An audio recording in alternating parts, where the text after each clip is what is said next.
첫 번째 소식입니다. 아파트 등 집합 건물을 2채 이상 보유한 다주택자 비율이 26개월 만에 최고치를 기록했습니다.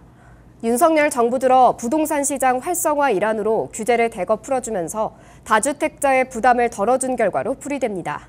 자세한 내용 김성은 기자가 취재했습니다. 다주택자가 집을 팔 때 내는 양도소득세 부담을 낮춘 후 다주택자가 더 늘어난 것으로 나타났습니다.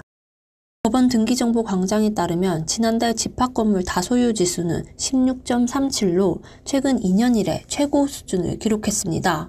다소유 지수는 아파트, 연립 다세대 주택, 오피스텔 등 집합건물을 소유한 이들 중 2채 이상 가진 사람의 비율을 뜻합니다.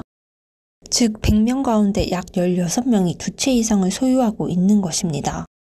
윤석열 정부는 취임 직후인 지난해 5월 10일부터 1년간 다주택자에 대한 양도세 중과 배제를 시행했는데요.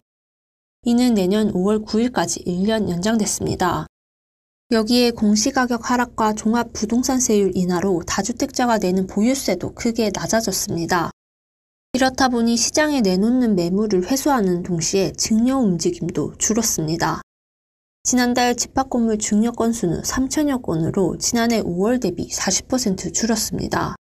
정부가 부동산 시장 연착륙을 위해 다주택자 규제를 대폭 완화했지만 오히려 다주택자가 늘면서 투기 조장 우려도 나오고 있습니다. 집을 여러 채 장만하기 수월한 환경을 만들어준 것 아니냐는 지적입니다. 뉴스토마토 김성은입니다.